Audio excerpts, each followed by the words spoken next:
সুপ্রিয় দর্শক, আসসালামু আলাইকুম। যে যেখানে আছেন আশা করি সবাই ভালো আছেন, সুস্থ আছেন। আজকের পর্বে আপনাদের জন্য নিয়ে আসলাম হোয়াইট সস পাস্তা।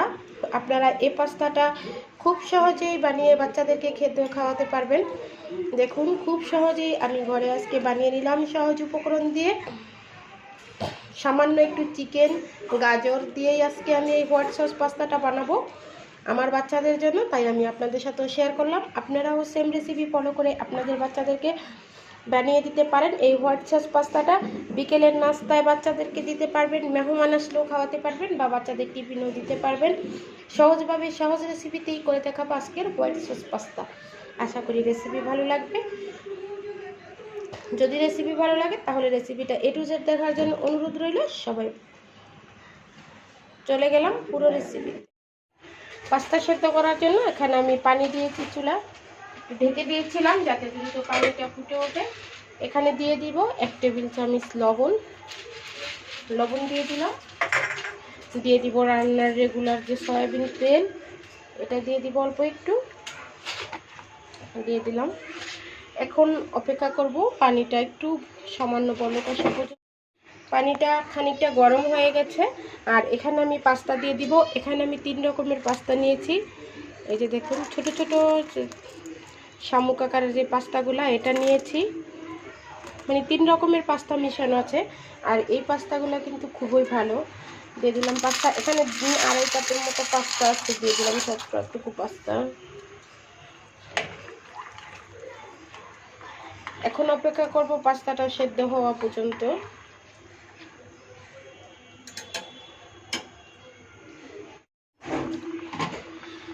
পাস্তাটা সেদ্ধ হয়ে গেছে। এই যে দেখুন, যখন কালারটা চেঞ্জ হয়ে যাবে তখনই বুঝতে পারবেন যে পাস্তাটা সেদ্ধ হয়ে গেছে। এখন পাস্তাটাকে চুলা থেকে নামিয়ে সেঁকে নেব। এখন আবারও চুলাতে কড়াই দিয়ে দিলাম। এখন কড়াইতে দিয়ে দিব 1 টেবিল চামচ তেল। 1 টেবিল চামচ তেল দিয়ে দিলাম। দিয়ে দিব রসুন কুচি। এখানে ছোট 2 কোয়া রসুন কুচি করে নিয়েছি, দিয়ে দিলাম রসুন কুচিটা। রসুন কুচিটাকে আমরা ব্রাউন করে ভাজবো না, হালকা একটু ভেজে নেব। হালকা ভাজা হয়ে গেলে এখানে দিয়ে দিব ছোট কিউব করে কেটে রাখা 2টা পেঁয়াজ। পেঁয়াজটাকেও আমরা হালকা করে ভাজবো, বেশি ভাজার প্রয়োজন নেই।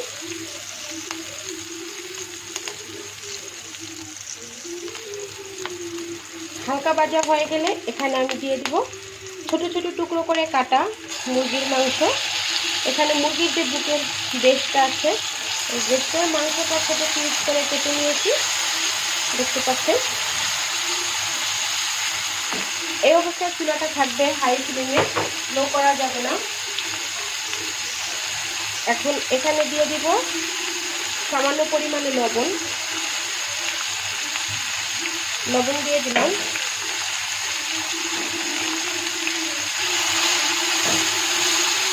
দিয়ে দিব Kashmiri red chilli powder 1 table চামচ। কালো গোলমরিচের গুঁড়া দিয়ে দিব 1 টেবিল চামচ।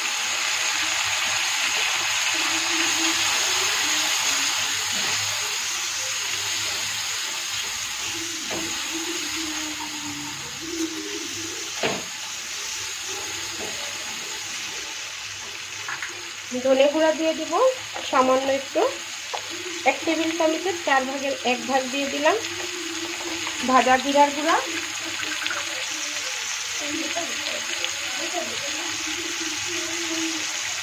এখন দিয়ে দিব সয়া সস দিয়ে দিব 1/2 টেবিল চামচ।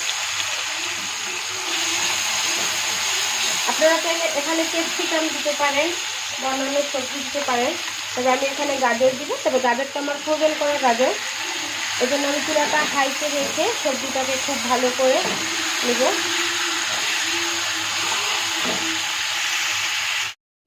এখন আবারও চুলাতে কড়াই দিয়ে দিলাম। এখন কড়াইতে দিয়ে দিব 1 টেবিল চামচ তেল।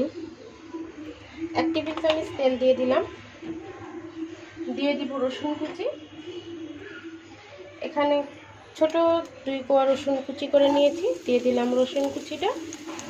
রসুন কুচিটাকে আমরা ব্রাউন করে ভাজবো না, হালকা একটু ভেজে নেব। হালকা ভাজা হয়ে গেলে এখানে দিয়ে দিব ছোট কিউব করে কেটে রাখা 2টা পেঁয়াজ। পেঁয়াজটাকেও আমরা হালকা করে ভাজবো, বেশি ভাজার প্রয়োজন নেই।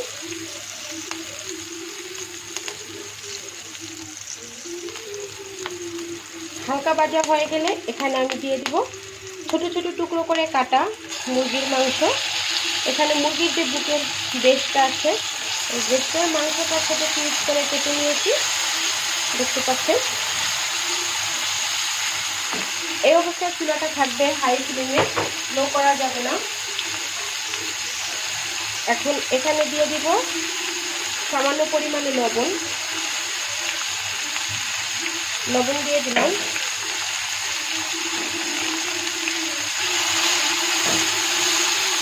দিয়ে দিব Kashmiri red chilli powder 1 table চামচ।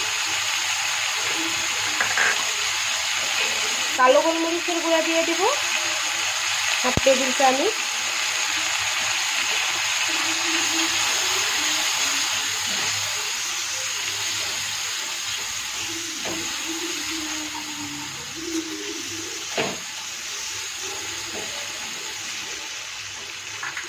ধনে গুঁড়া দিয়ে দিব সামান্য একটু, 1 টেবিল চামচের 4 ভাগের 1 ভাগ দিয়ে দিলাম। ভাজা জিরার গুঁড়া,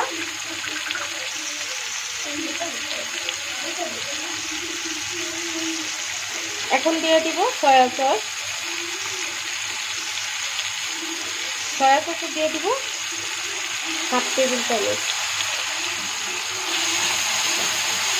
আপনারা চাইলে এখানে ক্যাপসিকাম দিতে পারেন, অন্যান্য সবজি দিতে পারেন, তবে আমি এখানে গাজর দিব। তবে গাজরটা আমার ফ্রোজেন করা গাজর, এই জন্য আমি চুলাটা হাইতে রেখে সবজিটাকে খুব ভালো করে নেব।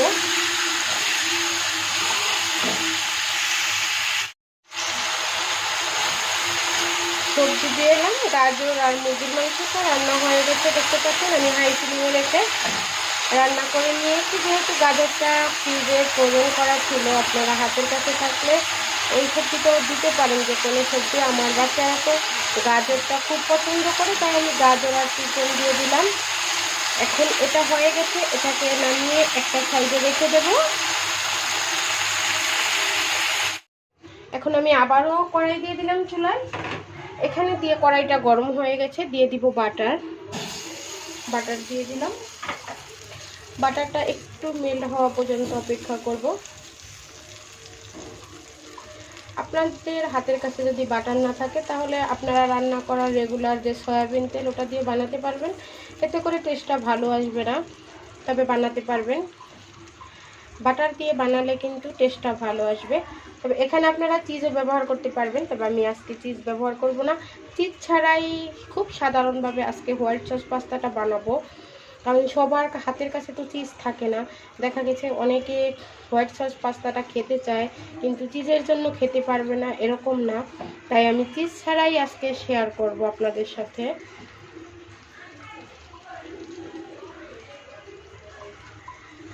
যখন আমার বাটারটা মেল্ট হয়ে গেছে, দেখতে পাচ্ছেন মেল্ট হয়ে গেছে। এখন এখানে আমি দিয়ে দিব 2 টেবিল চামচ ময়দা। 2 টেবিল চামচ ময়দা নিয়ে নিলাম, ময়দাটা দিয়ে দিব। এখন চুলাটা কিন্তু একদম মিডিয়াম থেকে লোতে থাকবে। লোতে রেখে ময়দাটাকে খুব ভালো করে বাটারের সাহায্যে ভেজে নিতে হবে। বাটার আর ময়দাটাকে খুব ভালো করে নেড়েচেড়ে এখানে মেল্ট করে নিতে হবে। এই যে দেখুন,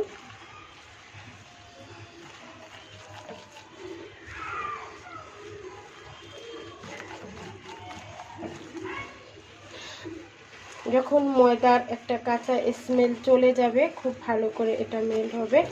এখন দিয়ে দিব এখানে আমি তরল লিকুইড দুধ, আগে থেকে জাল করে রাখা 2 কাপ লিকুইড দুধ এখানে নেব। দুধ দেব আর সাথে সাথে আস্তে করে এটাকে নাড়তে থাকতে হবে, তা না হলে এখানে ময়দাটা দিয়ে দিলাম। এখন এটাকে আমি একটা হ্যান্ড উইক্সের সাহায্যে খুব ভালো করে ময়দাটাকে দুধের সাথে মিশিয়ে নেব।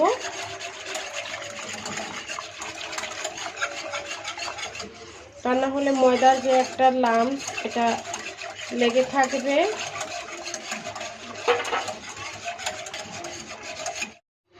এখন এটাকে অনবরত নাড়তে হবে।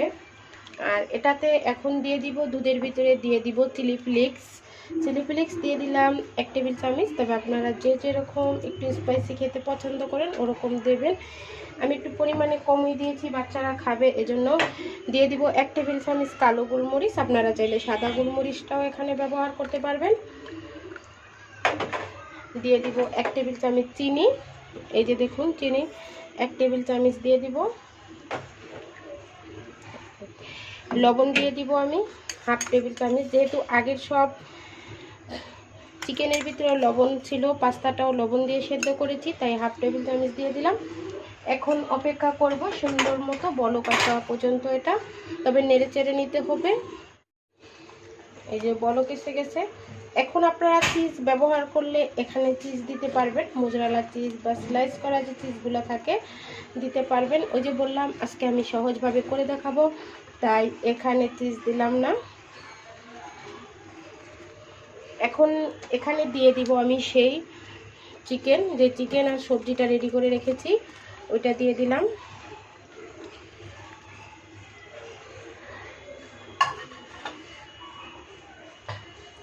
দেওয়ার পরে এখানে দিয়ে দিব আমি পাস্তাটা, যে পাস্তাটা আগে থেকেই সিদ্ধ করে রেডি করে রেখেছিলাম, সেই পাস্তাটা দিয়ে দেব।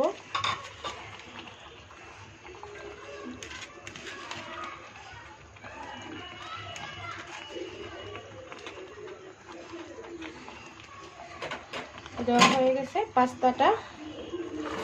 পাস্তাটা দিয়ে নেড়ে চেড়ে এটাকে চুলা থেকে নামিয়ে নেব। দেখলেন তো কত সহজে বানিয়ে নিলাম হোয়াইট সস পাস্তা। এখানে চিজ দিলেও খেতে ভালো লাগবে, চিজ ছাড়াও ভালো লাগবে। ওই যে বললাম ঘরে থাকা যে মশলা দিয়ে আজকে হোয়াইট সস পাস্তাটা আপনাদেরকে করে দেখাবো। এখন নেড়ে চেড়ে নামিয়ে নেব। দেখেন আমার পাস্তাটা রেডি হয়ে গেছে।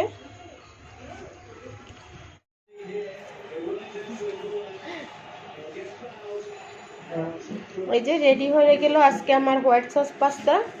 দেখলেন তো কত সহজে ঝটপট বাচ্চাদের জন্য বিকেলের নাস্তায় বানিয়ে নিলাম। আপনারাও বানিয়ে নিতে পারেন এই পাস্তাটা। খুব সহজে ঘরে থাকা উপকরণ দিয়ে বানিয়ে নিলাম পাস্তাটা। আপনারা এভাবে বাচ্চাদেরকে রেডি করে দেবেন। আমি একটু ঝালের পরিমাণ কম দিয়ে বানিয়ে নিয়েছি। আপনারা একটু স্পাইসি খেতে পছন্দ করলে একটু মরিচের পরিমাণ কাঁচা মরিচও দিতে পারেন সাথে, তবে আমি এখানে দেইনি তেমন একটা, বাচ্চারা খাবে বলে। তাহলে আজকে এই পর্যন্তই। সবাই ভালো থাকবেন, সুস্থ থাকবেন। আল্লাহ হাফেজ।